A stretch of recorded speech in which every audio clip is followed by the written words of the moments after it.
Përshëndetje të nderuar miq, do të flasim për Gazën, planin e shpalosur nga Donald Trump, fillimisht ishte një pika më pas 20, por kryesorja është thelbi i këtij projekti, çfarë do ndodh, kush do ta drejtojë, për sa vite, si do të funksionojë, çfarë do ndodh me Hamasin, çfarë po ndodh me ndihmën me flotiljet, por edhe për gjithçka tjetër do të flasim me teologun Eduard Hartori. Pra do të shkojmë në Turqi për të folur për këtë çështje. Zoti Hartori, përshëndetje dhe faleminderit. Përshëndetje. Si jeni ju? Mirë, faleminderit. Jam i njohur shumë për kohën. Fillimisht do ta nisim me atë që po ndodh me krizën humanitare, me ushqimin, me problemin më kryesor për kaluar më pas te plani dhe atë që do ndodh. Çfarë po ndodh me krizën humanitare atje? Apo lejohen mbështetja anijet që Gaza, si po vepron Izraeli? Në fakt, kriza humanitare atje është, domethënë nuk ka koment fare sepse është shumë e tmerrshme. Domethënë populli i Gazës tash vuan, domethënë jo vetëm krizë humanitare në aspektin e urisë dhe të tjera, domethënë këto, po normalisht e para është domethënë bombardimet që nuk i lënë rahat, madje ka të dhëna domethënë që i bin diku çdo 5 minuta, domethënë atje ndodh patjetër një bombardim në Gazë. Dhe për më tepër domethënë gjendja më e tmerrshme që është atje është me të plagosurit. Kupton?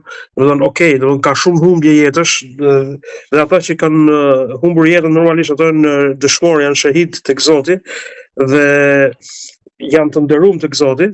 Mirë po problemi dhe vujtja më e madhe është atyre të plagosurve, sepse jo vetëm që nuk kanë ilaçe të mjaftueshme, por domethënë nuk kanë as kushtet ku të mjekohen, dhe kjo normalisht vetëm se ja acaron edhe më shumë plagët e mëra. Domethënë ke njerëz që ju kanë kputur këmbët, duart, ke njerëz që janë verbuar, ke njerëz që kanë probleme shëndetësore, tuberkulozë e tjera me radhë, gjitha këto, domethënë në Gaza nuk janë të kurueshme. Një plagë e vogël, nëse dikush merr një plagë të vogël në trup, e ka të vështirë ta kurojë, domethënë, sepse nuk ka as antibiotika as gjëra, domethënë. Kjo është shumë e tmerrshme, llogaritë domethënë të merrin atyre që janë të mirë, që akoma nuk janë dëmtuar nga bombardimet, pra që merren që nuk kanë shtëpi mbi kokë, jetojnë jashtë nëpër çadra, janë të uritur e tjera me radhë. Këtij lloj tmerri shtoi edhe tmerrin e plagëve të atyre që janë plagosur, pra domethënë, infeksione të ndryshme të plagëve e tjera me radhë. Shumë herë domethënë fëmijët kanë vdekur për shembull për plagosje shumë teta, sepse s'ka pas mjekim dhe plaga është degradu. Shumë të tjerë domethënë vetëm për infeksionin e plagës mund të kenë prej gjymtyrët e tjera me radhë. Pra është tmerr i madh domethënë. Me pak fjalë kjo është tmerr i madh, një krizë shumë e madhe që po ndodh aktualisht në Gaza. Nga ana tjetër, flasim pastaj edhe për tmerrin e urisë, domethënë ku atje izraelitët janë duke u tallur me ushqimin e popullit, edhe duke përdorur ushqimin si armë, ku ata domethënë i lënë të uritur, në mënyrë që pastaj nga uria njerëzit të shkojnë në disa pika ku ata i kanë caktuar, dhe në ato pika domethënë të shkojnë të marrin ushqim. Dhe kështu ata domethënë braktisin domethënë vendin e vet ku janë, pra qytetin e Gazas, për shembull në rastin konkret, ata janë duke bërë boshatisje të qytetit. Shkojnë pra këta njerëz nga uria e tmerrshme që kanë, të shkojnë të marrin ushqime diku në Gazën e mesme apo në jug të Gazas, në mënyrë që të jetojnë. Në moment që shkojnë atje, ata nuk kthehen dot më mbrapsht. Domethënë imagjino tash shkon babai për të marrë bukë për familje, shkon atje domethënë disa 10 kilometra më ani, edhe në fund fare s'ka mundësi të kthehet ke familja vet. Edhe shumë raste ndodh kështu domethënë. Një pjesë e madhe njerëzve po ikin nga Gaza për të shkuar në qytetet më poshtë vetëm për këtë arsye. Kjo është e tmerrshme, kupton? Pra Izraeli është duke përdorur bukën për armë, duke bërë spastrim etnik, domethënë nëpërmjet ushqimit. Po protestat në vendet e Europës, njoja nga Britania dhe Franca kanë dhënë ndikim në presion të Izraelit? Unë mendoj se po të jenë sinqert ata, domethënë britanikët dhe perëndimorët përgjithsisht që nuk po shohim sinqeritet te këta, por nëse do të jenë sinqert, efekti, edhe unë mendoj se ka efekt pozitiv, po jo, nuk është efekti menjëhershëm pozitiv. Ky do të jetë një efekt i mëvonshëm pozitiv, sepse nga që është njohur legalisht, domethënë diku në institucione ndërkombëtare, pra nga për momentin për uri nuk është se ka lënë diçka të shpejtë. Nuk do të ketë ndonjë zgjidhje shpejt për këtë çështje. Por do të ketë më tepër është domethënë që nesër kur Gaza të fitojë një farë pavarësie të vetën, domethënë e ka gati legalizimin sepse ama kjo nuk do të vijë prej këtyre njohjeve, domethënë pavarësinë që do ta marrë Gaza dhe e ka fjalën krejt Palestina do ta marrë për forcës vet, forcës armës.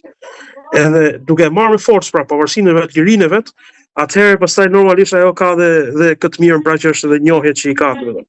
Madje kam frikë edhe këtë tjetër se duke mos qenë sinqert në këtë kohë, domethënë me këto njohjet, në kohën kur palestinezët domethënë ta fitojnë vetë me gjak, domethënë lirinë e vet, ata ti tërheqin njohjet. Edhe kjo ndodh, kupton, për atyre edhe për këtë gjë, për kësaj bote hipokrite ku jetojmë.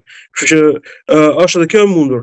Por zgjidhje e shpejtë, domethënë efekt pozitiv tash i shpejt nuk besoj se do të ketë kjo lojë politike që u bëhet.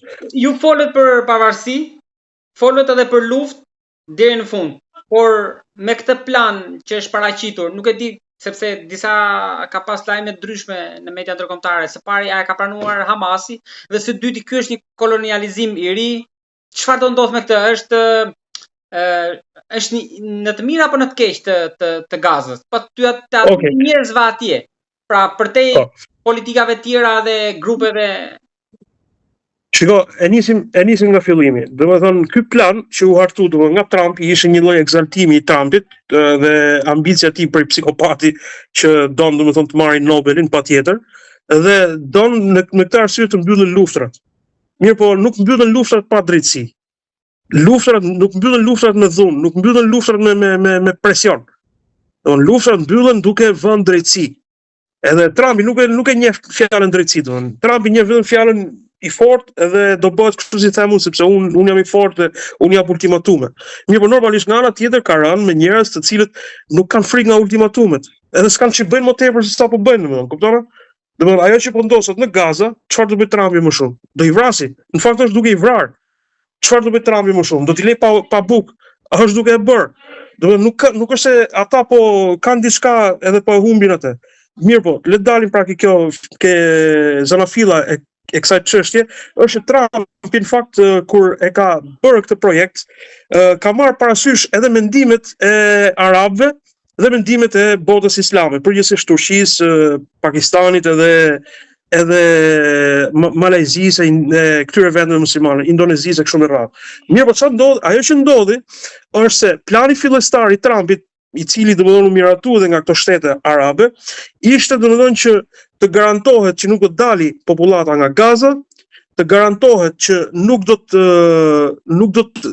flitet fare për çarmatimin e Hamasit, por flitet domethënë që do të ketë armë pushim e tjera me radhë, disa pika tjera domethënë. Mirë, po ajo që ndodhi pastaj, edhe për këtë plan domethënë e përshëndetën edhe shtetet muslimane të gjitha ato që ishin domethënë aty. Mirë, po ajo që ndodhi është se Trumpi nuk është se është njëri që njihet për fjalën që mban. Domethënë ka treguar vazhdimisht, domethënë ka treguar edhe në rastin e Katarit, e ka treguar edhe në rastin e Katarit, ai tha që nuk kemi ditur gjë. Në fakt asgjë s'është bërë pa dijenin e Trumpit. E tregoi edhe në rastin e parë me Hamasin kur kërkoi që të bisedonte drejt për drejt me Hamasin, pra Amerika. Dhe ajo që ndodhi pastaj, pra filloi një dialog mes fisnikësh ose mes kalorësish, siç ishën mesjet, domethënë ku në kohën tonë mund të themi dialog prej burrash që kanë besë, e filloi kështu me Hamasin dhe Hamasi e respektoi, domethënë për respektin e Trumpit liroi nga burgu atë pengun amerikan, i cili edhe deklaroi që këtë e bën vetëm për hap të Trumpit.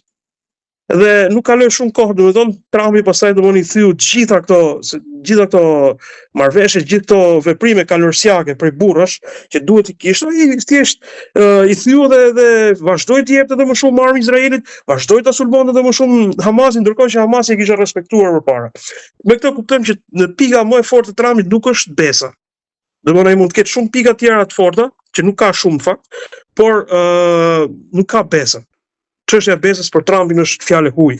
Po, Dhe le të them, unë nuk kuptoj diçka te gjitha kjo. Si do të vinë Tony Blair, me atë që ju keni lexuar analiza dhe media, si do vinë aty për të qeverisur?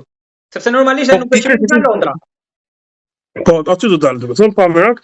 Ideja ishte domethënë që mbas kësaj që u miratu domethënë ky plan dhe u miratu dhe nga vendet arabe, pra me këto pika që ishin, le të themi pika të drejta ose pika të baraz speshuara mes dy palëve, domethënë mes Hamasit dhe Izraelit.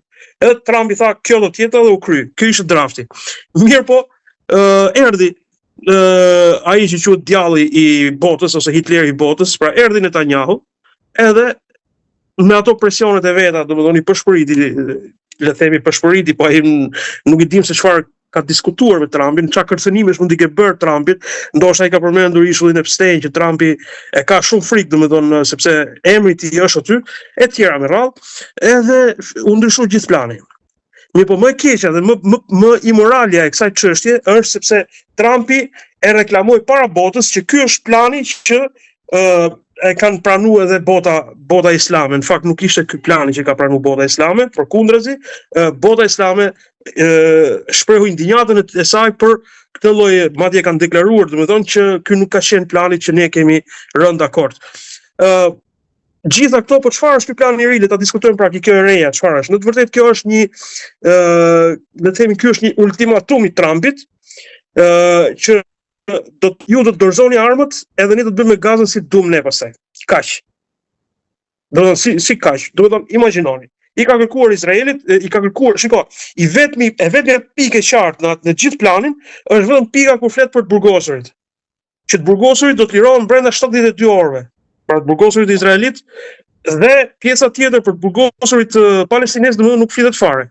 Ose flitet që do të jenë disa qindra, por as nuk caktohen, as nuk ka detaje, dhe ne e dim që djalli qëndron në detaje, nuk ka detaje. Vetëm se thonë do t'i lirojë. Pjesa tjetër pastaj që është e tmerrshme, është fakti që i kërkojnë Hamasit të uli armët, dhe jo thjesht i uli, po edhe t'i dorëzoj armët, dhe në momentin që do t'i dorëzoj armët, pastaj thotë Izraeli, tërheqja e Izraelit do të bëhet vetëm kur Izraeli ta shohë të arsyeshme.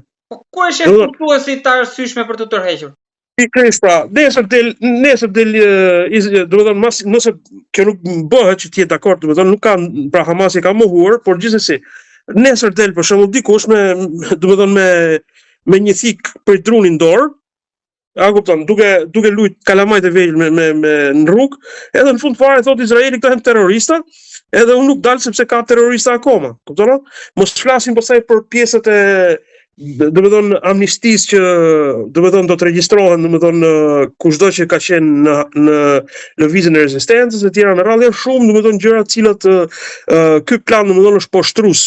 Dhe kjo nuk është plan i cili është diskutuar dhe është marrë mendimi i palës tjetër. Ky është thjesht një plan i Trumpit që mendon se do t'ja imponoj popullit Gazës dhe rezistencës Gazës. Mirë, po kjo nuk ka për të ndodhur.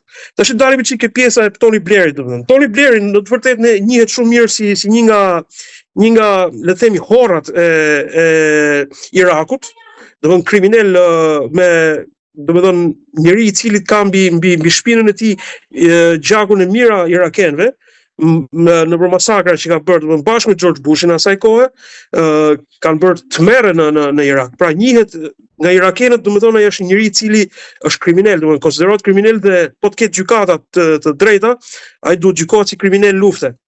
Mirë, po nga ana tjetër, Tony Blair ka dhe një alergji për Tony Blairin konkretisht për këtë që thash, por ka dhe një alergji për Tony Blairin si britanik, sepse rreth një shekull më përpara, Palestina krejt, masi u mor për perandorisë osmane, Palestina u fut nën kujdesin e Britanisë. Dhe masi u fut në kujdesin e Britanisë, britanikët e asaj kohe, pra një Tony Blair i asaj kohe që emri nuk po më vjen mend tani, çfarë bënte nga një ani ja merrte armët Gjoja për Paqe, ja merrte armët palestinezëve dhe nga ana tjetër furnizonte me armë bandat izraelite, të cilët vrisnin dhe dhunonin dhe digjnin fshatrat palestinezë të asaj kohe. Pra tani nga njëra anë njohë Britania, nga ana tjetër koloni protektorat nëpërmjet një tjetër britaniku. Tony Blair nuk ka lidhje fare me politikën britanike herë përpara, kjo që njeh Britania është një institucion tjetër, pra institucioni britanik, kurse Tony Blair është thjesht një maskara i vogël, domethënë që luan domethënë për kancelaritë e botës, i punsohet si mercenar aty apo këtu, dhe në rastin konkret duan ta punsojnë në këtë çështjen e Gazas, por që nuk është e pranuar domethënë fare. Po. Kjo nuk zgjidh asgjë për momentin, thjesht fitoria më e madhe në këtë moment me këtë plan mund të quhet vetëm armpushimi. Ndërsa nuk ka armpushim, sepse Izraeli do të thotë pavarësisht se thotë që është armpushim, do ta pushojë për disa ditë për shembull atë derisa Hamasi i dorëzojë të gjitha armët, dhe në moment që dorëzon armët, ai e bën si në Liban. Pasi Hezbollah do të dorëzuan armët, një pjesë e madhe e tyre pra dorëzuan armët, ai nisi bombardimet, pastaj filloi të vrasë një nga një gjithë, filloi të shembi, domethënë pse se nuk ka më kush reziston. Nuk ka më trima me armë dorë, e vetmja gjë që ruan drejtësinë është arma. Një popull që nuk ka armë, në rastin konkret, popujt tanë, gjithë popujt tanë që kemi, domethënë, janë popull që janë të shtypur. Mos flasin fare të lutem, mos flasin fare për demokraci, për gjitha këto. Këto janë gjitha lajle lule. E vërtetë është se gjithë ta popull, edhe popujt evropian, janë popull të shtypur. Nuk kanë mundësi ta gëzojnë lirinë e vet. Ata janë pjesë ose janë skllëvërit e elitave, të cilët domethënë i kanë në dorë, sepse ai në rastin konkret për shembull edhe amerikanët që kanë armë nëpër shtëpiat e veta, po ta shohësh ai dërgon ushtrinë, aty janë nxjerrë ushtrinë, siç ka filluar të nxjerrë tani Trump domethënë ushtrinë në Amerikë, i dërgon ushtrinë domethënë, kupton? Pra një popull i paarmatosur është një popull i shtypur. Dhe po i kërkon luftëtarëve të lirisë, atyre të cilët janë bitë më të dashur, më të zgjedhur të atij vendi, po i kërkon atyre që ti heqin armët. Domethënë, në këtë moment ti po e çarmatos atë popull dhe pastaj bën me atë popull çfarë të doj, çfarë ti pjelli mendi atyre për në rastin konkret. Sigurisht që Hamas dhe Xhihadi Islam, pra dy lëvizjet më të shquara në rezistencën e Palestinës, nuk e kanë pranuar këtë. Madje më pëlqeu deklarata e zëdhënësit të Xhihadit Islam, i cili tha që ne nuk jemi punojësit e Trumpit, tha që ti bindemi Trumpit. Ne nuk ka punësuar. Ai tha që Izraeli ka dritë jeshile, po se pranoi Hamasi planin, bëj çfarë doi pastaj. Izraeli ka pas dritën jeshile për 2 vjet me radhë. E ka pas këtë dritë jeshile. Nuk është se ka pas dritë kuqe deri tani për Trumpit ose për Amerikës, edhe tani domethënë po i hapet drita e shile. Jo. Ai thjesht tash po e legalizon. Domethënë tani po gjen gjoja një justifikim me të cilin domethënë ti thot botës shiko se Hamasi nuk pranoi. Po tashmë edhe bota e ka kuptuar dhe për këtë arsye edhe Hamas ka kërkuar pak kohë, duke respektuar, domethënë edhe ata janë treguar shumë politikanë, shumë të mençur, kanë kërkuar disa ditë kohë, më duket diku 2-3 ditë deri në 4 ditë, për të dhënë një përgjigje që do të jetë përgjigje, dhe unë mendoj se përgjigjja e Hamasit do të jetë po aq diplomatike dhe po aq e mençur se sa domethënë aq sa meritojnë këta njerëz, domethënë qysh duke I vënë Hamasi kushtet e veta. Pra po e kushtëzuar. Koha është e kushtëzuar dhe ka ultimatum. Poja do jetë e kushtëzuar, një pranim I kushtëzuar. Poja patjetër, mendoj që po. Domethënë që aty do të ketë një pot kushtëzuar që ata s'do ta pranojnë normalisht dhe pastaj do fillojë lufta. Po çfarë mund të jetë poja? Netanyahu I thash merre ose lëre. Tani të pranoj pot të kushtëzuar nga krahu tjetër? Ky nuk është plani I Trumpit që ti thot merre ose lëre Netanyahu, pavarësisht se kështu deklaron ai. Ky është plani I Netanyahut që flet në gojën e Trumpit. Pra, Trumpit ishte plani I parë, jo I dyti. Pikërisht plani I parë, I cili kishte edhe le të themi kishte përmbante edhe kërkesat e botës islame aty brenda, ishte një plan logjik, domethënë një plan që mund të zbatohej. Kurse tani domethënë mendoj se kjo përgjigjja e Hamasit, e cila nuk ka ardhur akoma zyrtarisht, po për mendimin tim do të jetë po me kushte, të cilat do të pranohen nga ana tjetër. Pra poja mund të jetë për shembull që Hamasi do refuzojë çarmatosjen, do të kërkojë daljen e Izraelit menjëhershme nga Gaza, e do kërkojë disa gjëra të tjera, për mendimin tim këto patjetër do të jenë. Pra po logjikojmë tani domethënë se çfarë mund të kërkohet nga atje. Pra për këtë arsye po them që ky plan domethënë është thjesht një banditizëm I Trumpit, i cili në fakt nuk ka çfarë të bëjë më shumë se sa kaq, ai don ta mbylli luftën në Gaza, por lufta e Gazas nuk mbyllet me padrejtësi, sepse ka shumë gjak të dhënë aty, e kupton? Imagjino domethënë ti kërkosh popullit Gazas që të largohet prej Gazas dhe po të mos ketë armë, po të mos jetë rezistenca e armatosur në Gaza, ata nuk do ta pyesin fare më çështjen e popullit Gazas, do t'i marrin gjithë nëpër kamion, apo domethënë dikur si çifutët dikur i merrte Hitleri nëpër trena, do t'i fusin nëpër këto kamion, pastaj nëpër anije dhe do t'i hedhin ndoshta dhe i mbysin det, edhe se kanë shumë problem hiç domethënë, kupton? Këtë mund ta bëjnë me palestinezët, nëse nuk do të ketë armë. Mirë, po normalisht arma është ajo që i frikson më tepër. Dhe besoj që çështja do të shkojë, nuk do të ketë një armë pushim të afërt, domethënë unë kështu e mendoj, nuk do të ketë një armë pushim të afërt dhe Hamasi nuk do të japi shancin Trumpit që t'i thotë që shikoj se unë ja dhash atyre shancin dhe ata nuk e refuzuan. Nuk ka për t'ia dhënë Hamasi këtë shans, përkundrazi do të thotë që ne i dham kërkesat tona dhe ata si pranuan. Pra do të jetë kështu ka për të qenë domethënë përgjigjja e Hamasit ndaj Trumpit dhe bota do të kuptojë që po, këta njerëz kanë një logjik të shëndosh dhe kërkesa të drejta. Më kupton? Dhe besoj që plani do të refuzohet pastaj dhe do të shkohet prapë drejt asaj që është, në fakt nuk ka ndalur fare. Po bota islame me planin e dytë, pra që jo i pari, po i dytë, si ka e gjithë bota islame.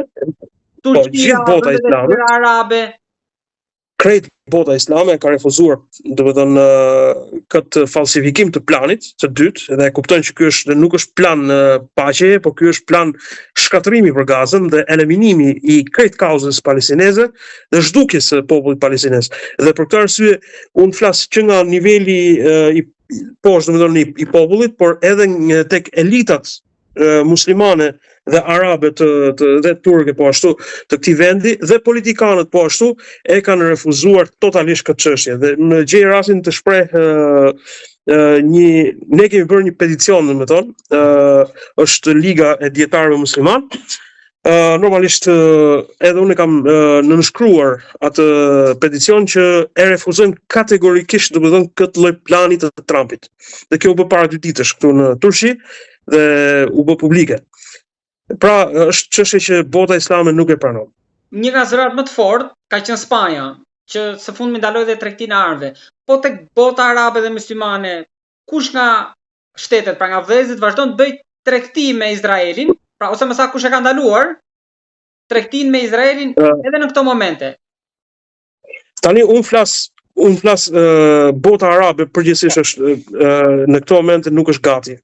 Nuk është gati, domethënë është gjetur, domethënë bota arabe sikur nuk ka lidhje fare me çështjen e Palestinës në këto momente që po flasim.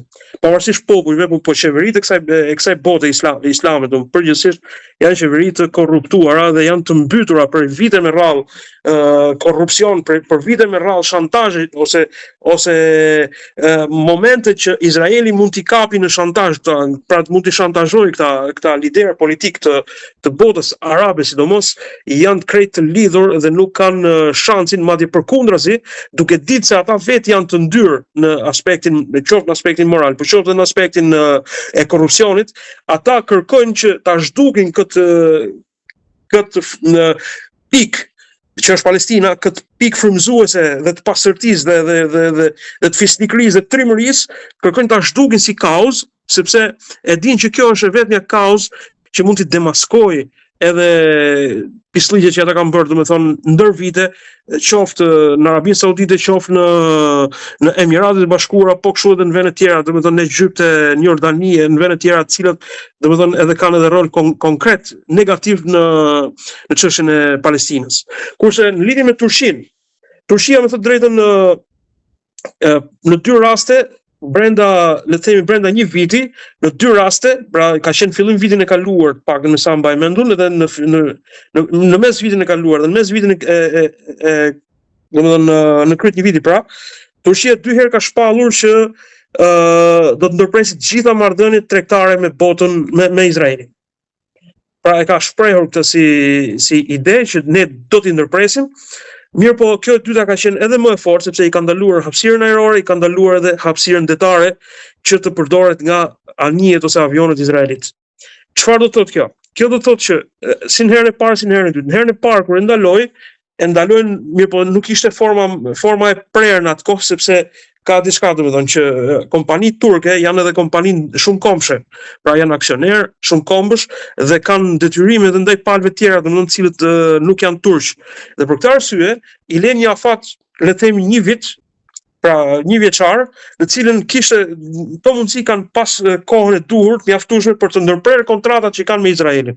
Duke e njoftuar palën tjetër që do të ndërprerë, po ta të ndërpriste menjëherë që në fazën e parë kur e tha këtë, i binte që do dënoheshin nga ligji ndërkombëtar i tregtisë. Mirë po në këtë të dytën, edhe kjo është akoma domethënë më e ashpër dhe shumë kompani dhe është ndaluar tashmë tregtia me Izraelin, madje është ndaluar sepse që në herën e parë, por edhe tash herën e dytë, domethënë ata po mundohen të gjejnë rrugë alternative. Pra çfarë bëjnë? E blen mallin nga Turqia, e çojnë në një vend të tretë, e thënë madi në Albania për shembull, dhe pastaj nga madi në Albania e çojnë në Izrael. Edhe ja ku ata e kryejnë në këtë moment. Mirë, po edhe kjo po kontrollohet. Edhe kjo nuk po lejohet. Edhe në të njëjtën gjë domethënë bën edhe Izraeli. E çon prapë madhi në Albania ose madhi në Egjipt, edhe si në Turqi. Edhe kjo pra është ndaluar dhe domethënë nuk ka shans që të veprohet më.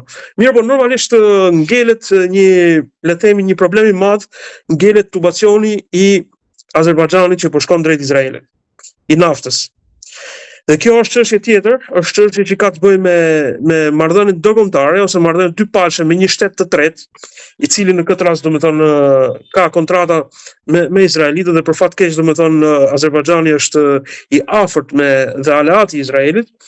Dhe gjithashtu Turqia, duke qenë që ka politikat e saj për të afruar botën turke, pra botën Turan quhet, pra shtetet turke që janë në gjithë rajonin e Azisë së Mesme, nuk do ta humbje Azerbajxhanin si aleat në këtë union që ka. Dhe ky është problem, domethënë, vërtet i madh sepse Izraeli domethënë furnizohet me naftën e Azerbajxhanit dhe tubacionet të cilës kalojnë domethënë edhe nga Turqia. Dhe ky shpresojmë shumë që domethënë një tarë të afërt edhe kësaj të gjehet zgjidhja. Por ndryshe domethënë Turqia është thjesht vend kalimtar, tranzit, dhe nuk ka lidhje fare me këtë kontratë pra që është bërë mes dy vendeve, pra Izraelit dhe Azerbajxhanit. Mirë po është patjetër e domosdoshme që edhe kjo të bllokohet.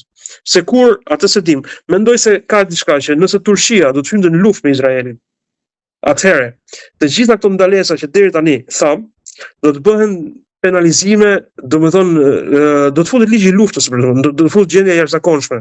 Dhe gjendja e jashtëzakonshme ne të gjithë e dimë që kur ka ligj të luftës nuk ka asnjë kontratë nuk vlen, asnjë lloj diplomacie nuk vlen, asnjë lloj marrëdhënie, domethënë ka mundësi reale që kjo ndodhë, në fakt kush vendi ka mbetur me Izraelit pa goditur, pa sulmuar. Ka mundësi lufte, ka shumë mundësi reale, edhe pse Turqia nuk po don të godasi Izraelin, edhe nuk pra po mundohet i uli tensionet, sepse Turqia me të drejtën është akoma duke u bërë gati. Pra me Turqinë është edhe Siria, edhe Turqia ka një politikë. Ka politikën që duhet të bashkojë krejt botën islame në një rresht të vetëm ose në një saf të vetëm, në mënyrë që atëherë të goditet Izraeli. Ose në atëherë do mund të luftohet vërtet kundër Izraelit, sepse nëse nuk e ka botën arabe me vete sidomos, atëherë normalisht Turqia e vetme mund të përkundrazi mund të ketë edhe botën arabe, siç bota arabe po ndihmon Izraelin kundër Palestinës, në të njëjtën gjë mund ta bënte edhe kundër Turqisë. Madje atëherë edhe më shumë. Mirë, po në këtë rast domethënë Turqia është duke i matur gjërat mirë, dhe normalisht kur të vi momenti për t'i prerë gjonat ka për të ndodhur domethënë e vërteta. Për të parandaluar këtë mund të jetë Izraeli që ta hedh hapin i parë. Në fakt Izraeli ka në doktrinën e vet që ai duhet për të mbijetuar në atë zonë ku është, ai patjetër duhet të ndezë zjarre rreth tij. Nëse nuk ndes zjarre, nëse nuk ka konflikte, shtetet fëmijët të tij nuk kanë konflikte, atëherë Izraeli është i mbaruar, nuk ekziston. Përkundrazi Izraeli ekziston vetëm sepse bota arabe dhe bota muslimane ka konflikte me njëra tjetrën, ka përçarje, ka konflikte fetare, ka konflikte sektare, ka konflikte racore e tjera me radhë. Edhe Izraeli që i prodhon këto konflikte dhe i ndez këto konflikte. Se po të mos ishte kështu, Izraeli nuk do ekzistojë. Është si puna e kancerit. Kanceri çfarë bën në trupin e njeriu? Kanceri është një trup i huaj, mund të jetë trupi i jashtëm ose mund të jetë trupi i brendshëm, varet. Në këtë rast pra Izraeli është i jashtëm. Çfarë bën ai? Ai mundohet të haj ose të përshtasë ambientin përreth tij, domethënë që ti shkatroj ato qelizat e shndosha në mënyrë që pastaj ti glabrohet ato qeliza. Të njëjtën gjë bën edhe Izraeli. Pra, shtetet që ka përreth i lejnë në tension, qoftë tension ekonomik, qoftë në korrupsion, qoftë pastaj në konflikte sektare, konflikte të tjera domorracore dhe çfarë si kemi gjuar pra kohët e fundit. Ka shanse që ndoshta Trumpi mund të ketë pranuar në këmbim të diçkaje për Gazën, Erdogani gjatë takimit me Trumpin, në këmbim të avionëve edhe marrëveshjeve të tjera. Pra mund të mbyllin sy në këtë rast, qoftë edhe për këtë plan. Shiko, Erdogani në fakt ja tha Trumpit, normalisht janë paguar diku ke 1.6 miliard dollar nga Turqia, nëse s'ka bëj për shifrën, janë paguar për blerjen e avionit F-35, e avionëve F-35 dhe F-16, diçka e tillë. Nuk e di fix fare, domethënë kontratën si është bërë në atë kohë, por që këto para Turqia i ka të humbura, ose i ka para që kanë mbetur atje dhe ata nuk e kanë zbatuar kontratën. Pra amerikanët nuk e kanë zbatuar kontratën. Tash Erdogani, kur shkoi në kësaj radhe në Amerikë, dhe normalisht kur Trumpi të merr afër vetes, nuk të merr se don. Gjithmonë është parim ky që personin që Trumpi e mban më afër e ka më shumë armik. Domethënë kjo është tek politika amerikane përgjithsisht. Armiku më i madh për Trumpin është ai që ai e mban më afër. Dhe në këtë rast, domethënë, edhe pse ai foli fjalë të mëdha për Erdoganin dhe ne e dëgjojmë gjithë, domethënë se çfarë tha, për mendimin tim Trumpi Erdogani shef si një armik që po tiki në anën tjetër, mund ta shkatërrojë domethënë me aleancat e lindore, mund ta shkatërrojë Amerikën. Por duhet mbajtur brenda sepse pa Erdoganin ose pa Turqinë, edhe Amerika nuk ka çfarë i bën lindjes. Sepse dihet që Turqia është forca e dytë në NATO.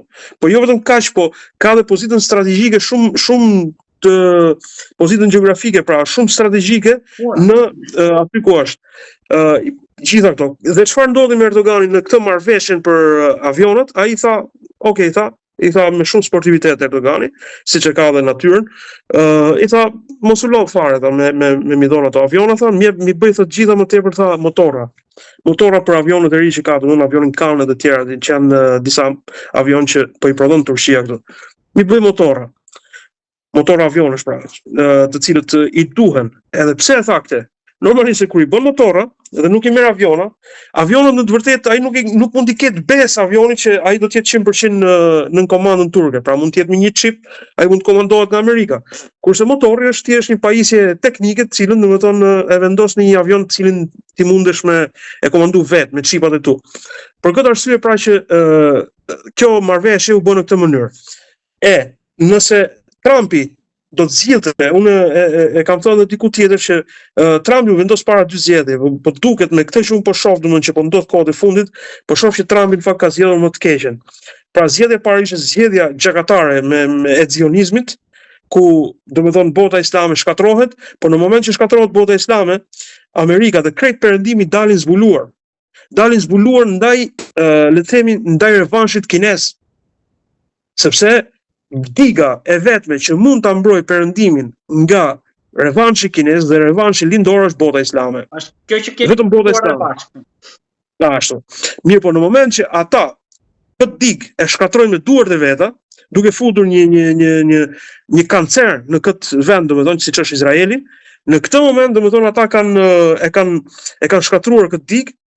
Ata të paktën mendojnë se kanë shkatruar, por më e paktën që ndodh është se bota islame tashmë nuk e konsideron më Amerikën si mike, si aleate, por e konsideron si armike, sepse në duart e amerikanëve, e kanë fjalën politikanëve të Amerikës, jo të popullit thjesht, por në duart e politikanëve amerikan ka gjak të fëmijëve të Gazas, janë 67.000 njerëz musliman të Gazas, mos themi 1 milion njerëz në Irak, e mos themi në Afganistan dhe në vende të tjera, pra Amerika është në gjak me muslimanët në fakt.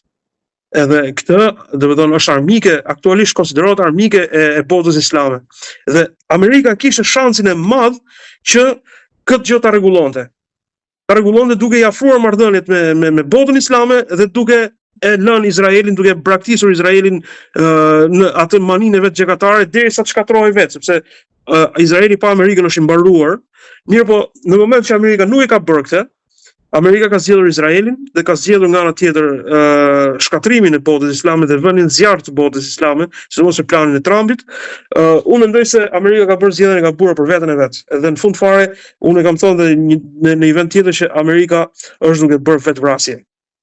Me që jemi tek Erdogani, sipas një sondazhi të fundit, ka rezultuar lideri më i pëlqyer në disa shtete të Ballkanit, Kosovë, Maqedoni dhe Bosnjë. Në vend të katërt më pas ishte në mos gaboj në Malzi. Shiko, kjo është një përgjigje e mirë për të gjithë ata cilët ata islamofobët që dalin dhe thonë që Turqia është armiku jon e tjera me radhë, kur e pyet popullin e thjesht, pra ajo që ne shohim nëpër media, nëpër gazeta, ato lajmet bombastike të lëvizjes Deçanit që Turku është armiku jon e shekullor e prralla tilla me Skënderbej, me Nën Tereza, të gjitha këto bie poshtë kjo me një sondazh të vetëm. Se populli thjesht poshtë e don Erdoganin. Kur them Erdogan e don Turqinë, sepse Turqia në fakt për ne shqiptarët, Turqia është, le të themi, vllai i madh dhe nëse nuk do të ishte, nuk do të ekzistonim si shqiptarë. Ne mos harrojmë domethënë Tansu Çiller para domethënë në 97-ën e tmerrshme kur grekët donin të vinë në fundit për këtë. Dhe ajo tjetra për shembull që shohim se Erdogani nuk është se e don popullin shqiptar vetëm muslimanët. Kupton? Erdogani do të thonë shef popullin shqiptar krejt si popull shqiptar, e shef si vëlla. Rasti më i mirë për këtë është, argumenti më i fortë për këtë është, i ka ndërtuar 500 shtëpi, domethënë 500 banesa në një zonë e cila është plot me katolik. Shumica e tyre është katolik në Lezhë, në Fushkruj, nuk e di diku aty. Pra, imagjino domethënë që edhe pse kishte domethënë vende muslimane këtej nga Durrësi, nga Shijaku që ishin të shkatruara, ai ndërtoi atje. Për të thënë që shikoj se ne nuk i shohim shqiptarët në bazë të fesë. Ne i shohim si shqiptarët si vëllezër, pavarësisht se çfarë feje ka. Dhe kështu ka qenë fakt edhe në kohën e Perandorisë Osmane. Për këtë arsye ndërtoi pastaj edhe spitalin Fier e kështu me radhë edhe rrugët që bën e tjera me radhë. Pra, Erdogani meriton të jetë njeriu më i dashur në trojet shqiptare, sepse e ka treguar me fakte dhe për më tepër e ka treguar popullit që e don, duke e hedhur poshtë gjithë urrëtie që kanë mediat ose disa organizata domethënë të paguara, domethënë që unë quaj thjesht janë agjentë të Serbisë, të Greqisë, të cilët punojnë kundër interesave të popullit shqiptar, kur ata e ofendojnë dhe shajnë Turqinë, ndërkohë që Turqia, mos harrojmë, le të themi rreth 70% e tregtisë shqiptare bëhet me Turqinë. Edhe sot e kësaj dite 70% e tregtisë, pra tregtarët shqiptar furnizohen në Turqi, e tjera me radhë. Po. Kam një pyetje të fundit për ta mbyllur prapë për të shkuar lidhjen e mesme, sepse bëm gjithë të bisedë, por për atë që para 2-3 muajsh ishte kryefjala, nuk raqet përmendet. Çfarë po ndodh me Iranin? Irani në fakt le të themi që Irani po bëhet gati prapë për luftë. Irani po bëhet përsëri gati për luftë. Irani në fakt është, le të themi, bëri një tregti të keqe. Bëri një lëvizje të keqe. Mirë po, normalisht nëse lëviz një herë, domethënë nga parimet, është shumë kollaj të lëvizësh prapë dhe bësh i pabesueshëm nga palët tjera. Në rastin konkret, për shembull, Irani pati një qëndrim agresiv kundër Izraelit, sidomos domethënë mbasi u godit për Izraelit në mënyrë pa besë, u godit për Izraelit, mbasi Trumpi ishte ai i cili domethënë ja dha këtë e bëri këtë lloj hilje me Iranin kur e ftojnë në bisedime në Oman. Dhe nga ana tjetër, domethënë i dha 2 javë kohë etj me radhë dhe pa kaluar 2-3 ditë Izraeli e sulmoi, domethënë gjetet pa përgatitur Iranin.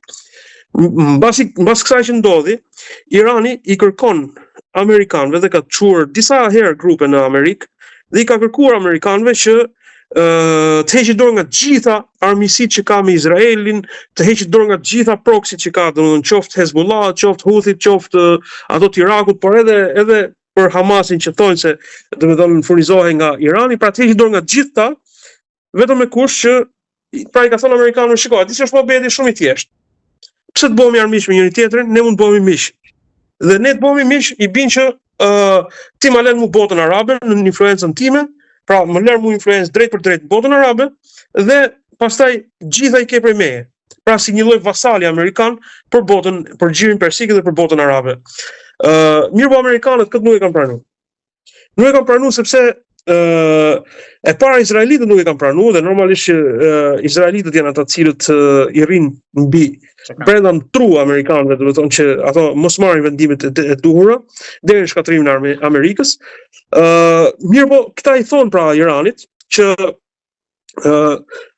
ne refuzojmë këtë lloj plani, kupton? Edhe në moment që refuzojmë, domethënë atëherë prap shkon secili në hendekun e vet luftës dhe secili bëhet gati për luftë. Ndërkohë që Izraeli është gati për ta goditur Iranin, Irani gjithashtu po bëhet gati për ta goditur jo vetëm Izraelin, por për të goditur dhe amerikanët, të cilët janë në xhirin persik, pra bazat amerikane, siç u godit baza Udeidit në Katar, rreth disa muaj më parë, dhe amerikanët nga ana tjetër kanë sjell luftanie të mëdha, pra pothuajse pjesën më të madhe të ushtrisë amerikane ose të avionëve dhe anijeve të mëdha kryqëzor të amerikanëve i kanë sjellë ose po vazhdojnë të sjellin në lindjen e mesme, duke paralajmëruar një luftë madhe që mund ndodhe me Iranin.